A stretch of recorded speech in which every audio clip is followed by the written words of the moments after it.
Alexander, let's talk about MbS.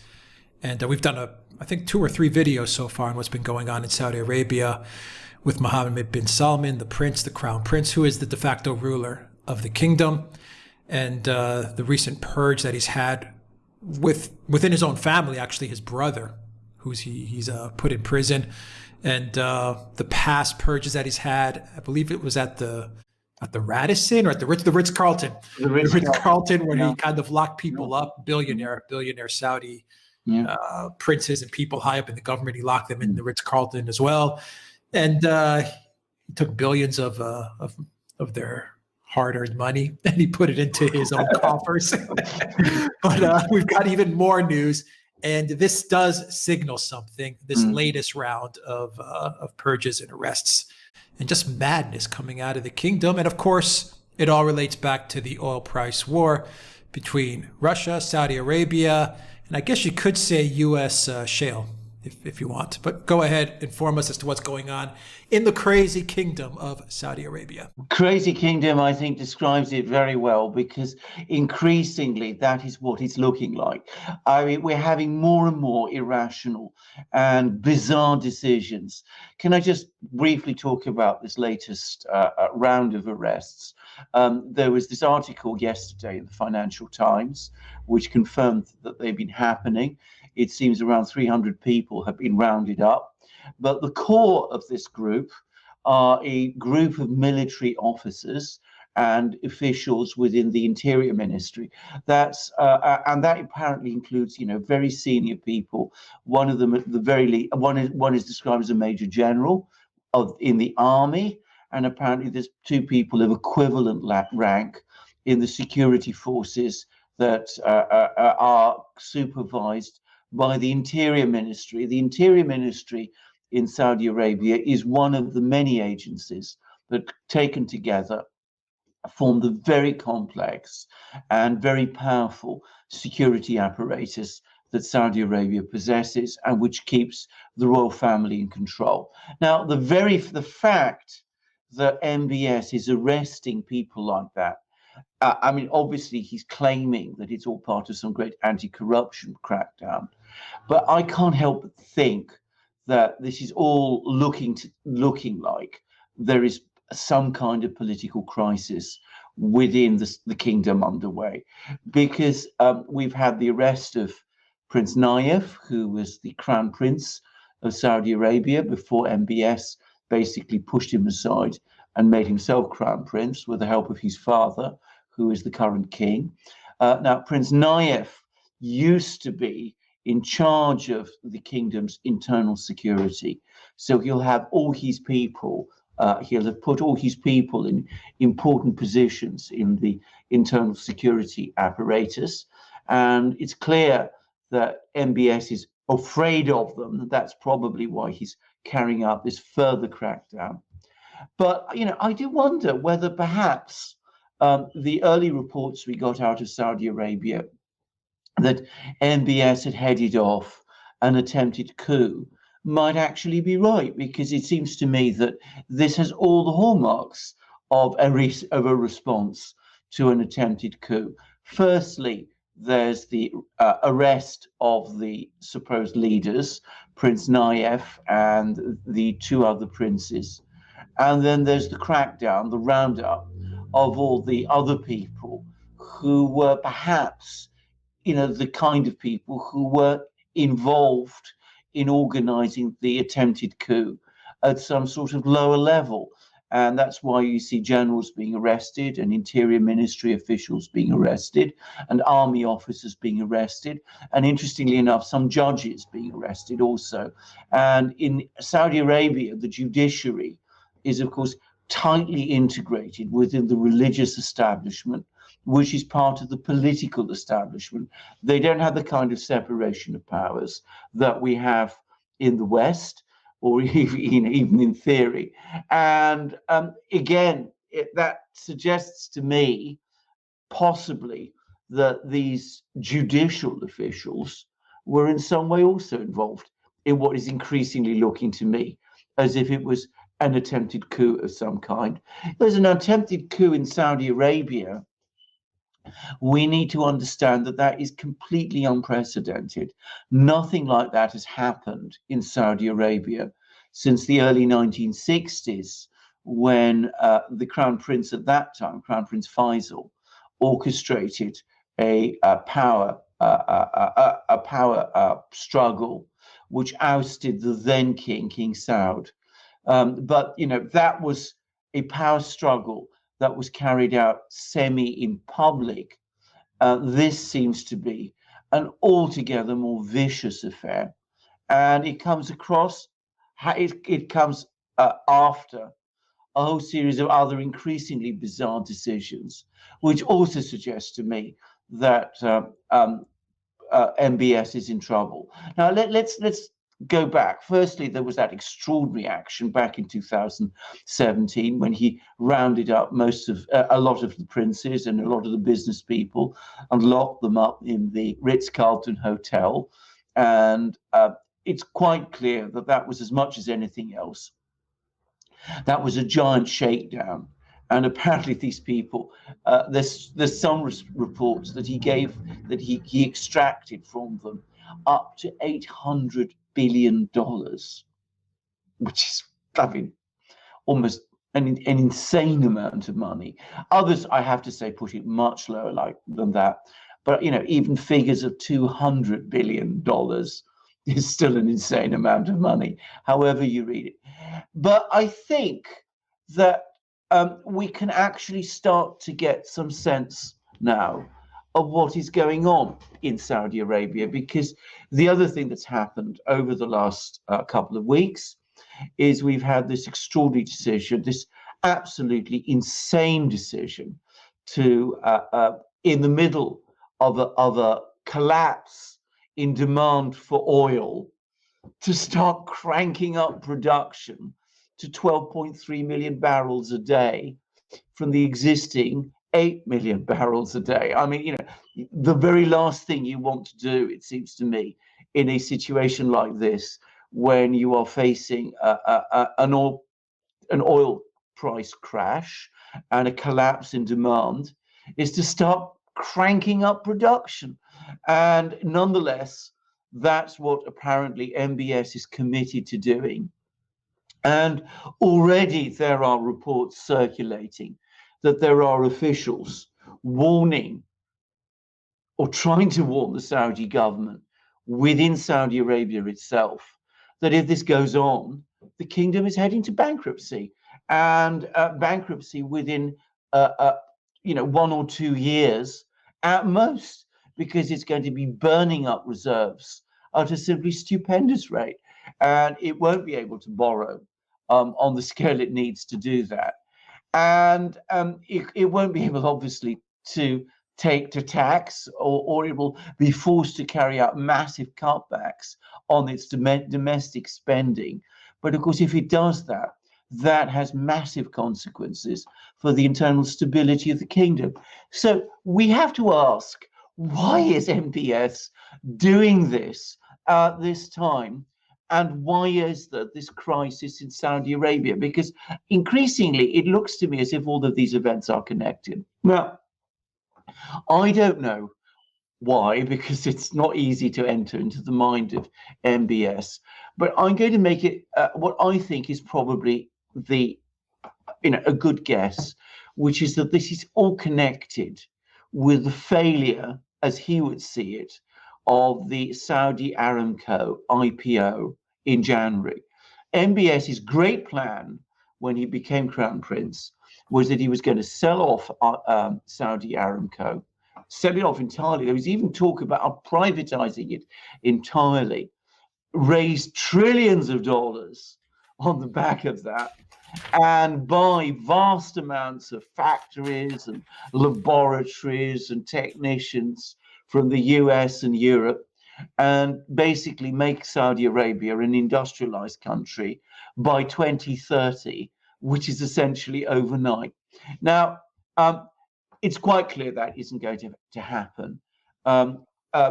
He wasn't able to persuade the international money markets to value Saudi Aramco at the impossible range of valuations that he wanted, in, into the trillions of dollars.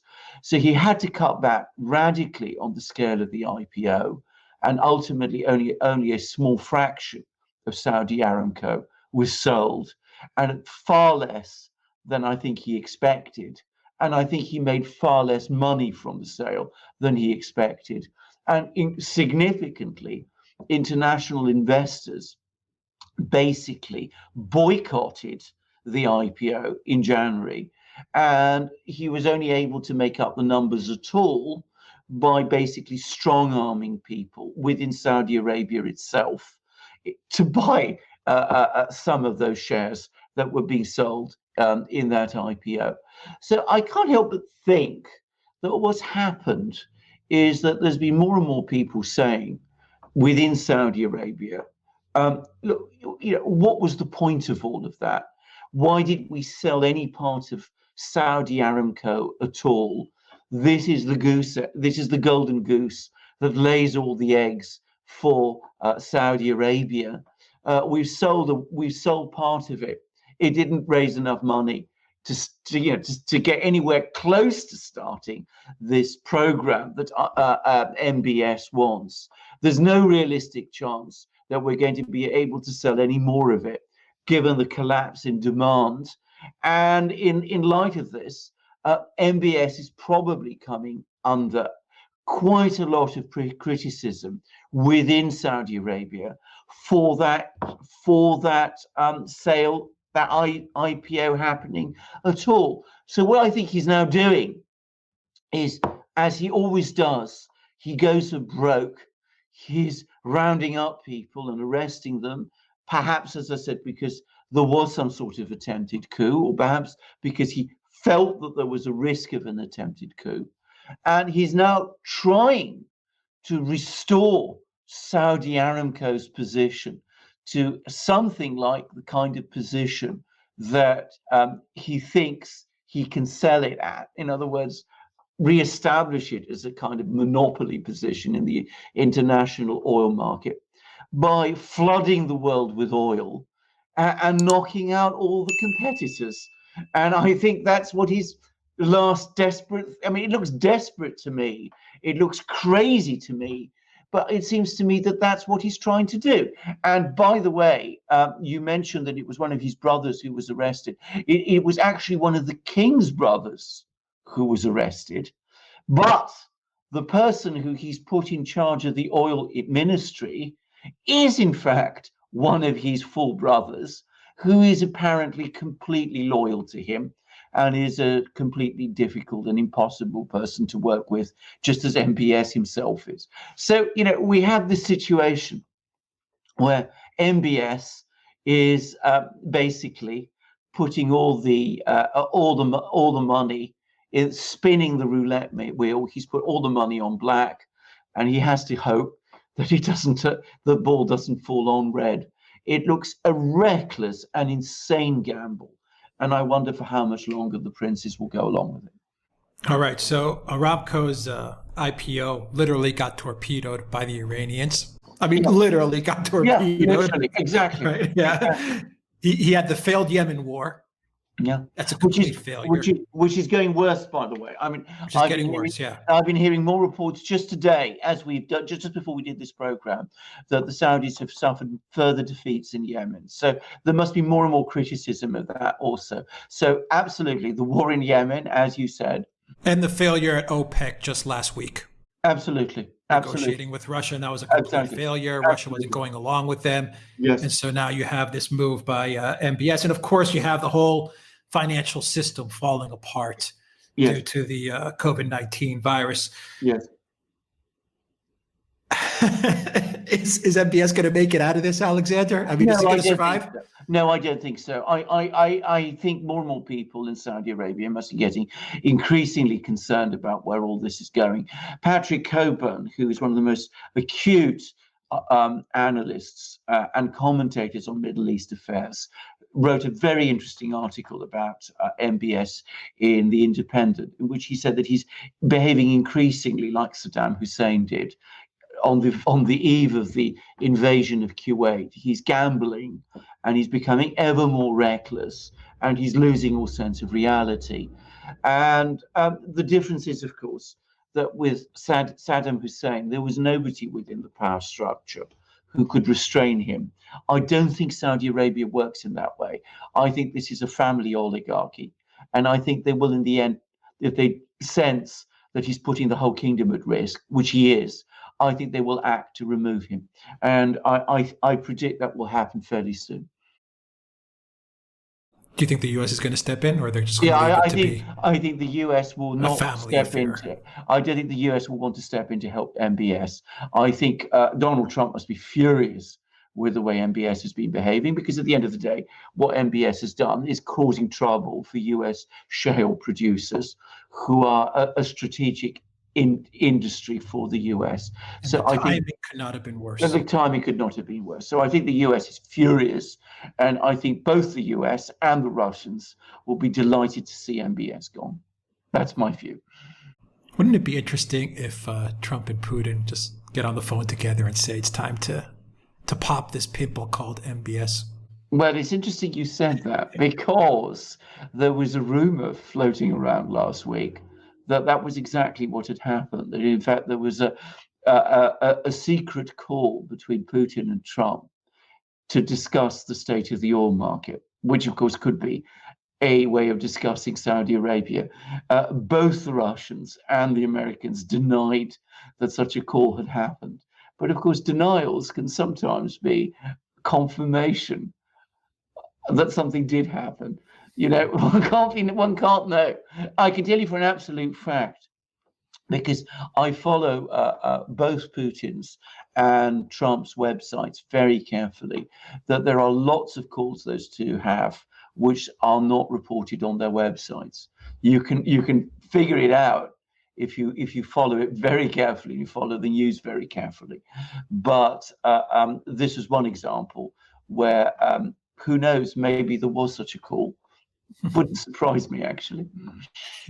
That would be a good Russia-U.S. cooperation right there. It's certainly, well, let's put it like that, collusion from which both Russia and the U.S. would benefit right away, it seems to me.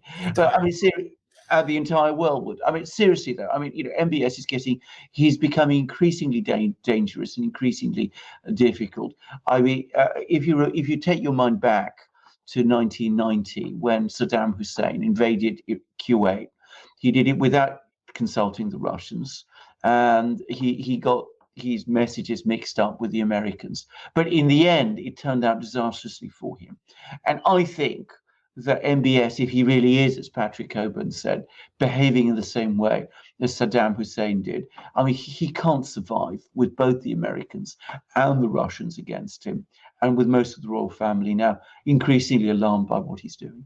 All right. Alexander Mercouris, Editor-in-Chief of the Duran. Thank you very much, guys. If you like this video, click on the subscribe button down below.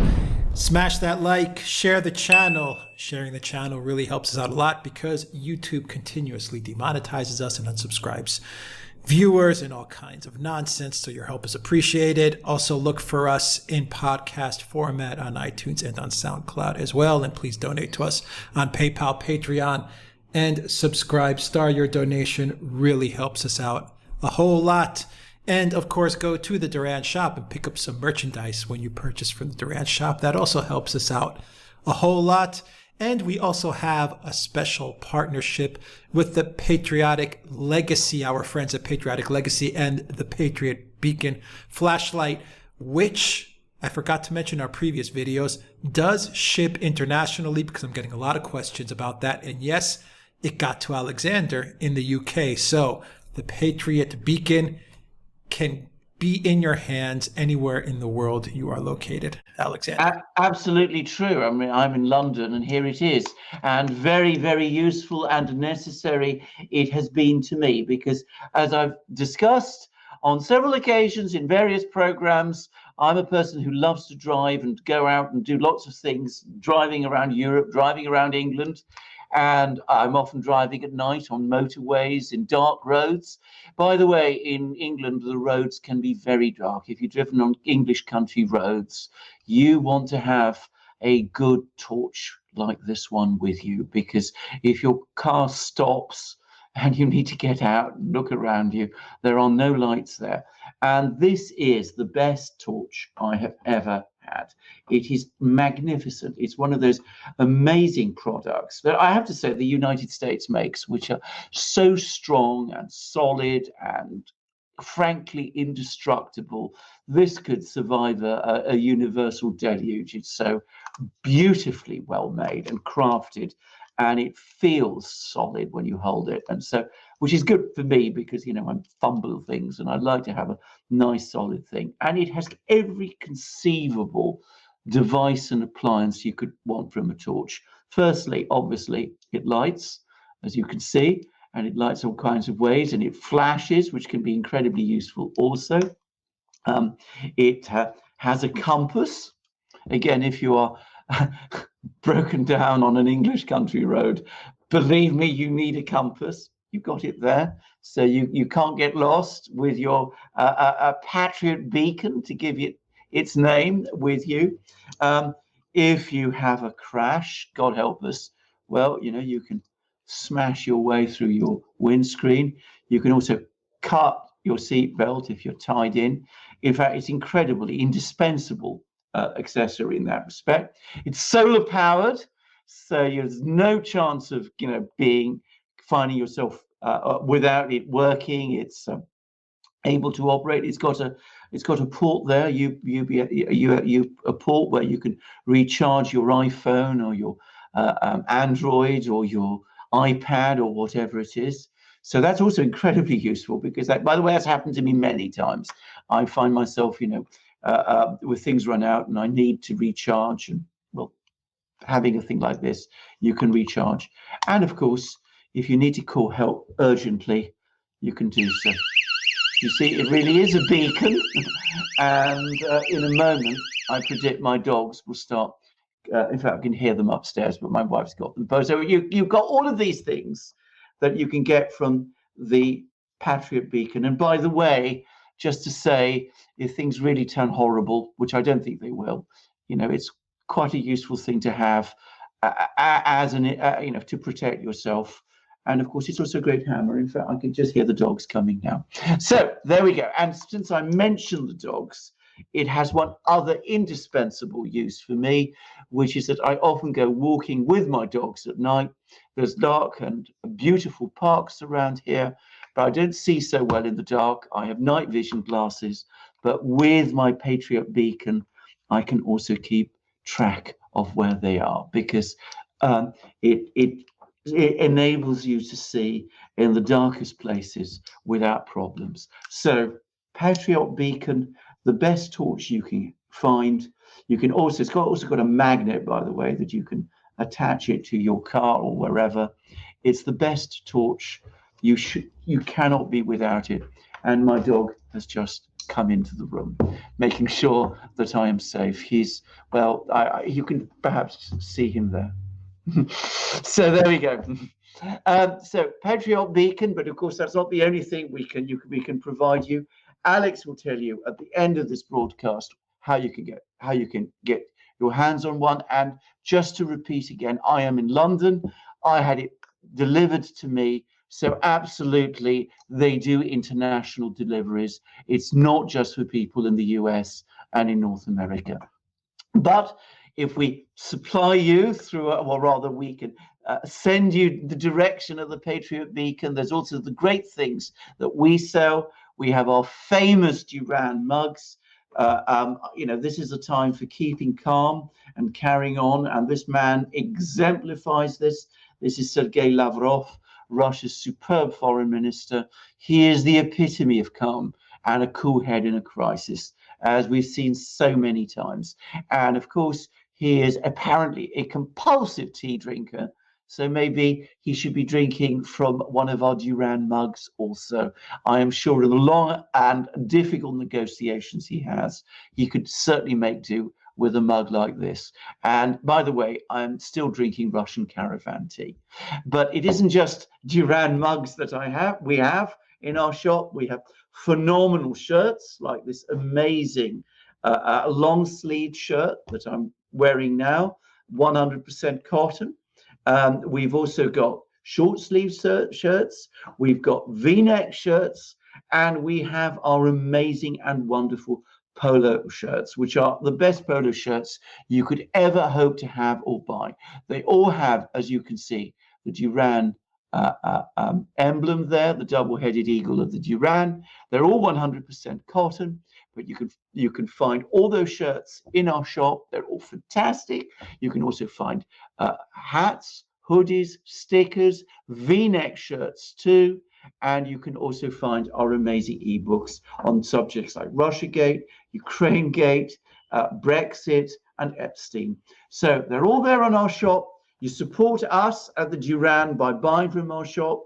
You can be the owner of all these proud things, and you can be totally safe and fully equipped if you have your your Patriot Beacon, as I should say, as well. So support the Duran, support yourself, help us, help yourself, come to the Duran, buy yourself a Patriot Beacon. Alex will tell you how. And there is a discount on the Patriot Beacon, 20% off when you put the code Duran20 at checkout. The link for the Patriot Beacon, where to purchase it, is in the description box down below. Duran20 for that discount. And duranshop.com. You'll also find the link to our shop as well in the description box down below. Alexander Mercouris, thank you very much. Till next time, everybody, take care.